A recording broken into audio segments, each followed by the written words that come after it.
What is emotional contagion and how does it affect the workplace? Emotional contagion is something that we all recognise when it happens. It's that phenomenon when someone comes into the room in a terrible mood and it just spreads like a toxic cloud. And we've seen it happen, we feel it happen almost more than anything else. And research suggests this is absolutely not our imaginations, that within 5 minutes we can sync up our emotions with other people, even if we're not talking to each other and even if we're not working on the same thing. So it really matters to recognise the fact that someone's mood, if they're in a very strong mood, will permeate the space around them. And I learned this actually quite early in my career at McKinsey. I was working in London at the time, as you might be able to tell from my accent, that's somewhere I've spent a bit of time. And I'd had a terrible commute, usual problems on the subway.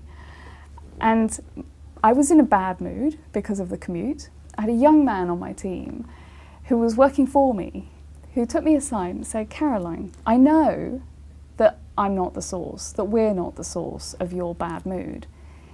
But I don't know that at a subconscious level. Instinctively, we all still feel really amped up because you're coming in a terrible mood." And it was such a wake-up call for me to recognise that as a leader, mere team leader at that time, my mood had such a disproportionate impact on the people around me.